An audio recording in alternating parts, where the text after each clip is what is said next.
안녕하세요. 이상로의 텐텐베거입니다. 상반기의 마지막 날이네요. 하반기도 저희와 함께 달려가시죠. 오늘 이상로 파트너와 함께합니다. 어서 오세요. 네, 반갑습니다.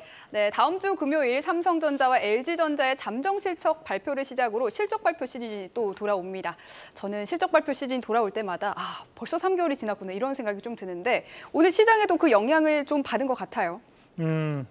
뭐 진검승부라고 봐야겠죠. 결국에는 이제 우리가 예전에 주가를 개와 사람에 많이 비교를 합니다. 네. 그죠? 그래서 결국에는 이제 실적이 주가에 대한 부분과 함께 상관관계를 가지면서 올라간다는 얘기를 많이 하는데 지금 이제 본격적으로 이제 6월 마지막 거래일이고 내일이 되면 또 7월 1일이 7월 달이 되는데 그러면서 다시 한번 실적이 부각될 수밖에 없는 것이 오늘 시장에서 미리 좀 더 드러나고 있는 부분이 아닌가 그렇게 한번 봤고 그래서 투자 포인트를 이렇게 한번 잡아봤습니다. 실적 정면 승부 뭐 이렇게 말씀을 드릴 수 있을 것 같습니다. 지금 이제 우리가 2분기를 지나면서 실적이 좋아질 수 있는 기업들을 유추를 한번 해볼 수 있습니다. 저는 대충 윤곽이 나온다 보거든요. 저도 좀 알겠어요. 우선은 네. 완성차 업체들 잘 나올 거고. 가지고 계십니까? 안 가지고 있습니다. 네, 이제 오를 그러시면 겁니다. 안 되잖아요. 그러니까 우리가 실적이 좋은 종목군들을 알지만 네. 또 매수를 안 하시는 분들도 많이 계시거든요. 그래서 관심을 좀 더 가지시면 좋겠다. 결국에는 올랐다는 것에 대한 부담감보다는 그 좋은 실적으로 인한 기대감과 그 실적으로 인한 성장성이 더욱더 부각될 수 있는 7월 달이 되지 않을까라는 말씀을 드리면서 오늘 이제 실적 정면 승부 말씀을 드리도록 하겠습니다. 네, 좋습니다. 첫 번째 체크 포인트는 자동차 부품주네요. 우리가 이제 현대차가 역대급 실적을 발표할 것이다라는 얘기가 계속적으로 나오고 있는 상황입니다. 그러면서 우리가 이제 코로나 때는 현대차와 그리고 기아차가 합친 시가총액이 셀트리온과 똑같았습니다. 하지만 지금 현재에 대한 시장 트렌드는 결국 자동차 업종에 대한 강세가 두드러지게 나타나는 것은 결국 실적에 대한 부분 자체가 뒷받침되기 때문에 달려가고 있는 그런 양상이라고 봐야 될 것 같은데 우리가 항상 이런 현대차, 기아차를 말씀드리면서 자동차 부품주를 꾸준하게 말씀을 드려왔습니다. 오늘도 그에 따른 기업들이 오늘 시장에서도 강세를 보이고 있고 그러면서 아진산업 같은 경우에 다시 한 번 더 신고가에 대한 출하의 움직임이 나타나고 있고요. 화신 마찬가지로 오늘 강한 모습 나타내고 있습니다. SL도 지금 다시 한 번 더 강한 움직임이 나타내고 있는데 이렇게 생각하시면 될 것 같아요. 우리가 소문 없이 단골 맛집들이 존재를 하지 않습니까? 그렇죠. 그런 맛집들이 어떻게든 소문이 나죠. 네, 맞습니다. 결국에는 시간이 지나고 나면 그 소문 맛집이 뭐 매스컴을 타면서 엄청난 인기를 끌게 되는데 그런 것처럼 2008년도부터 시작을 해서 이 현대 기아차와 함께 노력을 했던 동고동락을 했던 그런 조지 알라바마 관련 진출했던 기업들이 이제서야 16년이 지난 이제서야 시장에서에 대한 재평가를 받고 있는 과정이 아닌가 그렇게 볼 수 있고 자 오늘은 이제 현대 글로비스를 잠시 한번 말씀드리도록 하겠습니다. 현대 글로비스라는 현대 위아 같은 경우에는 스마트 팩토리라든지 또는 현대차의 공장 자동화 그리고 스마트 물류에 대한 부분을 책임지고 있는 기업이 바로 현대 글로비스라고 보시면 됩니다.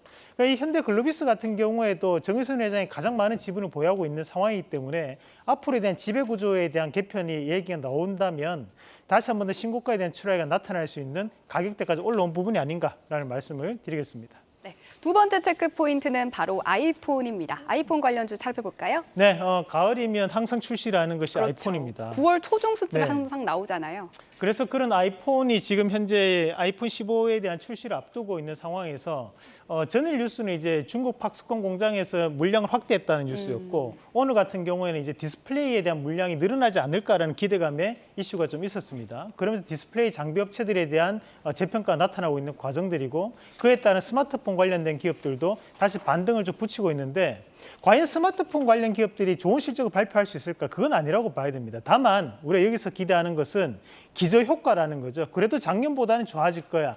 그래도 작년보다는 괜찮아질 거야라는 그런 기대감이 현재 주가에 반영되고 있다고 봐야 될 것 같습니다.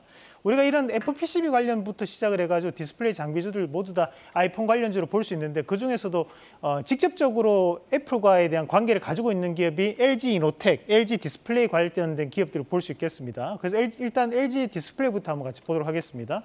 자, LG 디스플레이가 오늘은 큰 움직임을 보이고 있지는 않지만 가격적인 부분에서 하방 경직성을 보일 수 있는 가격대까지 내려온 그런 과정이라 볼 수 있는 과정이라고 판단을 합니다. 마찬가지로 더구전자 한번 같이 보도록 하겠습니다. 자, 더구전자 같은 경우에는 LG 이노텍에 납품을 하는, 그래서 애플과에 대한 직접적인 관계 아닌 2차 밴드 업체라고 생각하시면 되는데, 오늘 반등세를 붙이면서 하방을 잡아주는 그런 역할이 나오고 있는 상황이고요. 마찬가지로 이제 하이비전 시스템, 우리가 이제 카메라 모듈 관련해 가지고 애플과에 대한 연관성을 가지고 있는 기업입니다. 점차적으로 지금 상승을 하면서 21선을 강하게 돌파하는 모습까지 나타났다는 것은 새로운 시세에 대한 기대감이 표출될 수 있다는 부분으로 판단을 해봐야 될 것 같습니다. 네, 좋습니다. 마지막 체크 포인트는 바로 전력 설비 관련주입니다. 6월에 한 두세 번 정도 꽤 많이 본 것 같아요. 네, 뭐 우리 추천주도 여기에서 한 두 종목 정도 맞아요, 나왔었습니다. 맞아요. 그 정도로 우리 이런 전력 설비 관련된 기업들이 사실 잘 안 움직이는 양반 종목군들입니다. 좀 엉덩이가 무거운 종목이잖아요. 그죠? 엉덩이가 상당히 무거운 종목군들인데, 그럼에도 이제 불구하고 최근 들어서 이런 전력 인프라가 증가하고 있고 현재는 해외에 대한 수주도 이어지면서 지금 재평가를 받고 있는 그런 과정이라 볼 수 있겠습니다.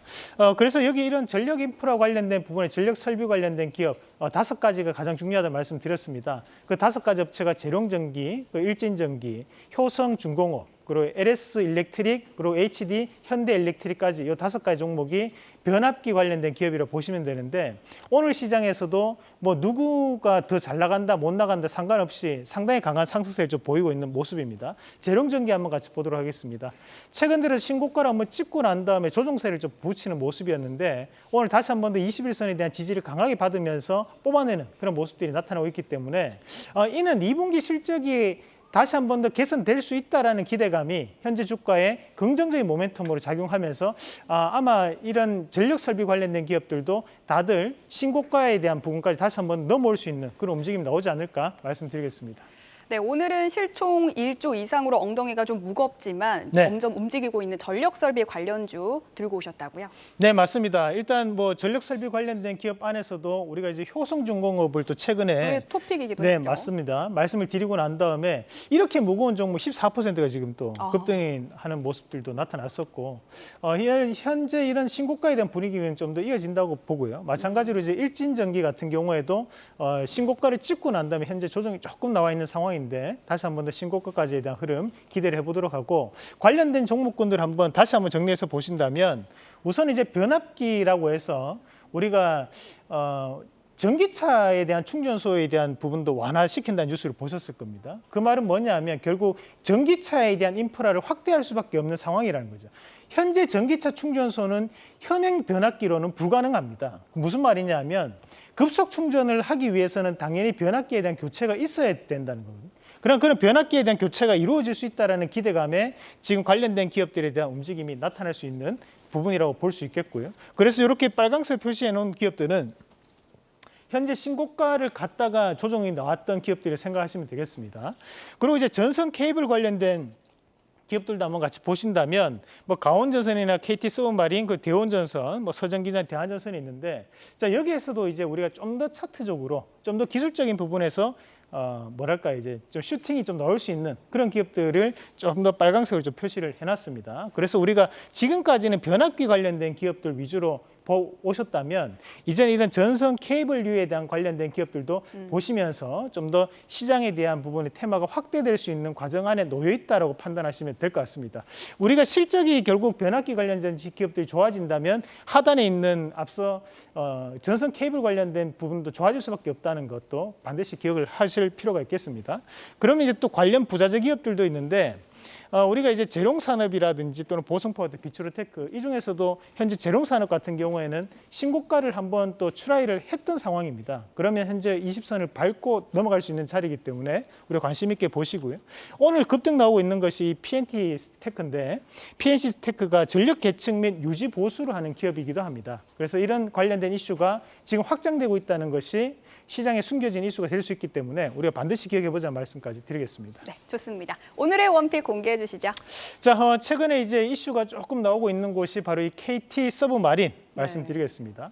이 사실 이제 KT 서브마린이 더블 모멘텀이 가능한 기업이기도 합니다. 우선은 이제 신재생 에너지 관련해서 해상 풍력을 할 때 해저 케이블을 반드시 설치를 해야 되는데, 해저 케이블 같은 경우는 기술이 어느 정도 동반이 돼줘야 됩니다. 그 기술적인 부분 자체를 보유하고 있는 기업이 바로 이 KT 서브마린이라고 보시면 되고, 그래서 최근에 이제 KT 서브마린 관련해 가지고 M&A 이슈도 있는 상황입니다. 네. 그런 부분도 좀 더 기억을 하실 필요가 있고, 그래서 우리가 이제 재생에너지에 대한 규모 확대가 이루어지면서 수출 물량이 현재 증가하고 있다라는 부분, 그리고 현재 이런 신재생 에너지 관련된 부분이 바이든 정부의 첫 번째 정책이 신재생 에너지 정책이었습니다. 그런 부분을 본다면 미국에서에 대한 수요가 증가할 가능성도 염두하고 우리가 이 KT 서브마린을 봐야 되지 않나라는 말씀도 드리면서, 추가적으로 앞서 말씀드렸다시피 전력 설비라든지 또는 이제 변압기 관련된 교체 주기가 지금 다가옴에 따라서 이슈가 된다는 것은 그만큼 이런 케이블류에 대한 부분에서 변화가 나타날 수 있는 관점이기 때문에 우리 KT 서브마린 말씀을 드리도록 하겠습니다. 그래서 1차적인 목표가를 본다면 오늘 8,500원 밴드를 1차적인 목표가를 제시를 해드리고, 손절가는 하단에 6,900원 제시해드리도록 하겠습니다. 네, 오늘의 원픽은 KT 서브마린입니다. 오늘 말씀 감사합니다.